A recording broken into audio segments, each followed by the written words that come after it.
Olá, meus amigos, tudo jóia? Aqui é o professor Diego Cerqueira, passando para trazer uma dica importante no tema da repartição de competências.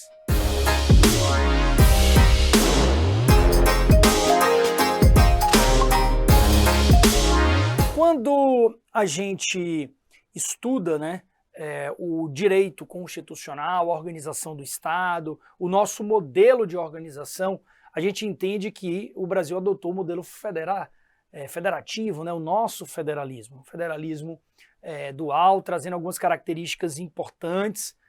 Nós temos o Estado brasileiro soberano e os entes que compõem este modelo apenas dotados de autonomia político-administrativa, é uma das características deste federalismo, mas também temos o critério de repartição de competências, ou a repartição de competências enquanto característica deste modelo. Por quê? Em um federalismo, os Estados-membros que compõem este modelo não são dotados de soberania, apenas uma autonomia político-administrativa. Alguns vão trabalhar a ideia da impossibilidade do direito de secessão. O que seria isso? Um Estado-membro se dissolver ou digamos assim, sair deste modelo para gerar um novo Estado dotado de soberania. Isto nós não admitimos em nosso modelo brasileiro. Mas o critério de repartição de competências serve para que esses entes federados ou entes federativos possam atuar dentro das suas esferas, atuando aí, exercendo a competência que lhe é outorgada constitucionalmente. E aí nós temos dentro deste cenário competências que são exclusivas, competências que são, por exemplo, privativas, competências concorrentes. Qual é a ideia aqui, professor? A gente entender um pouquinho o critério de repartição de competências da União. E aí nós temos o artigo 21, que traz a chamada competência exclusiva da União.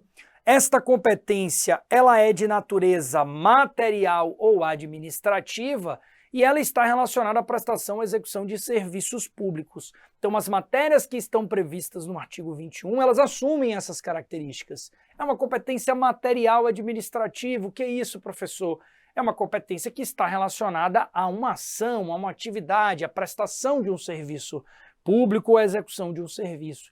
Ela é indelegável, portanto, a União não pode delegar aos demais entes o exercício dessa competência e, dentro desse contexto, elas estão previstas no artigo 21. Obviamente, a gente não vai decorar todas aqui, mas eu trago para vocês alguns exemplos no que diz respeito a esta competência exclusiva. Por exemplo, compete à União manter relações com estados estrangeiros e participar de organizações internacionais.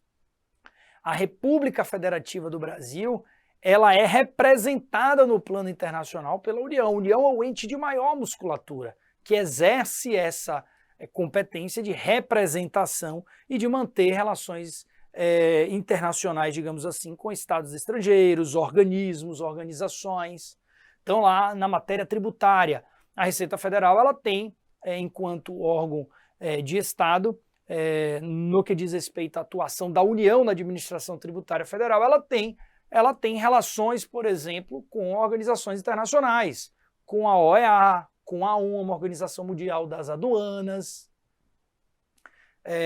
outros organismos também que atuam, OMC, etc, etc. Então, nós temos, dentro deste contexto, o papel da União, exercendo a competência que lhe é própria de manter relações com estados estrangeiros e participar de organismos ou organizações internacionais.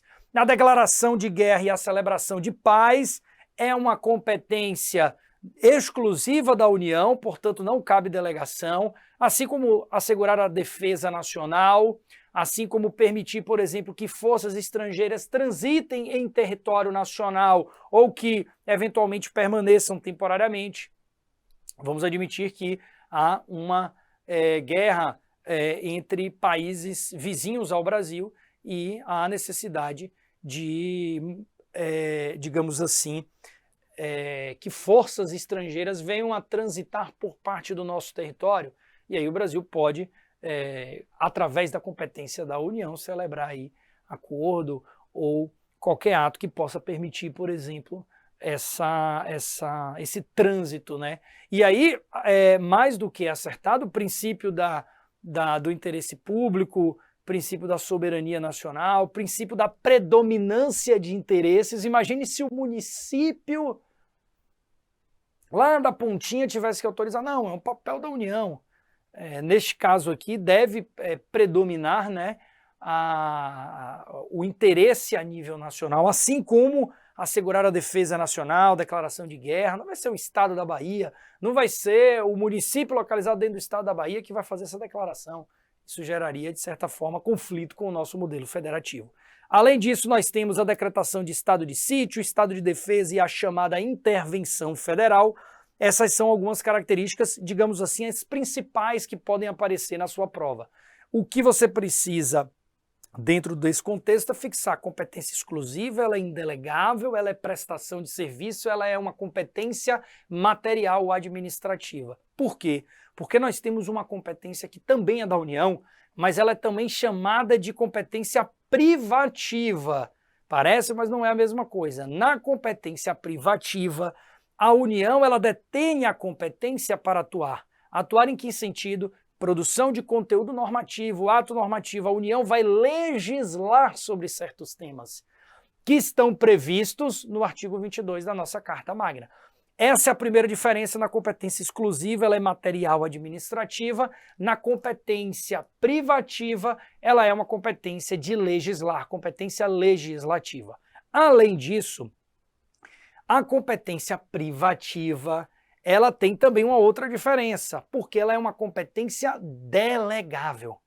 A União, mediante lei complementar, nos termos do parágrafo único do artigo 22, pode delegar aos estados o exercício dessa competência para legislar sobre questões específicas. Mas a gente precisa ter uma atuação do Congresso. Então o Congresso Nacional vai editar uma lei complementar que possui um quórum qualificado, maioria absoluta para o quórum de deliberação e maioria absoluta também para o quórum de aprovação. Então essa é a grande diferença quando a gente pensa em competência privativa. Ela é da União, mas ela é de natureza legislativa, ela está relacionada à edição de normas e é uma competência que é delegável. Pronto, superamos uma questão de prova entre a diferença da privativa versus a exclusiva. Mas aí a gente vai dar um salto de qualidade. Poxa, quais são as matérias do artigo 22, professor, em que há necessidade de eu tomar conhecimento enquanto competência legislativa? O nosso famoso mnemônico vai nos dizer que nós temos lá no artigo 22, a partir do seu inciso 1º, o famoso capacete de PM. O que é isso, professor?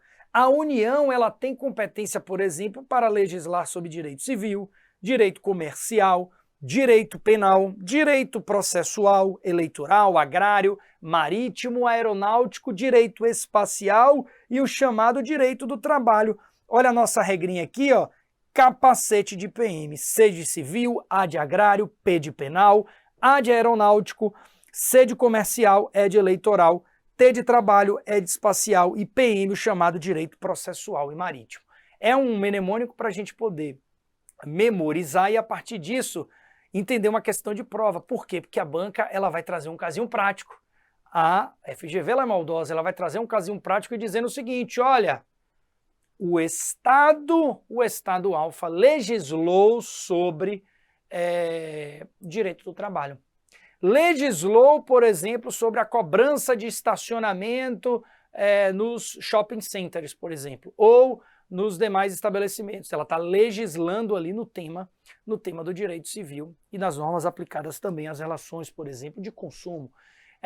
O Estado legislou sobre direito eleitoral, sobre a inelegibilidade reflexa a nível estadual. Então percebo que nós temos um ente federado legislando sobre uma matéria de um outro ente. Isso é possível?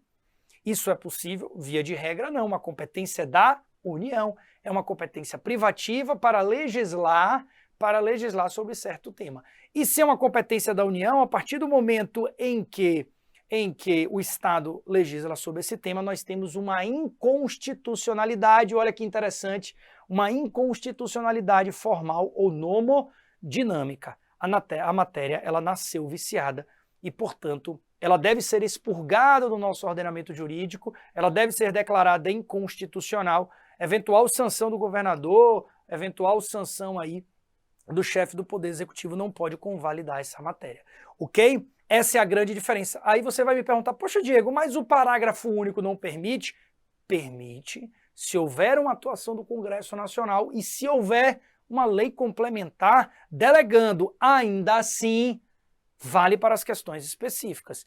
E se a questão ela não menciona nada, ela parte da lógica geral, olha, a competência é privativa da União. Se não há essa delegação, a competência é privativa, o Estado não pode legislar sobre esse assunto. Então são pontos, nuances que a gente compreende na diferença de uma competência exclusiva para uma competência privativa da União para legislar e aí dentro do contexto dos critérios de repartição de competências.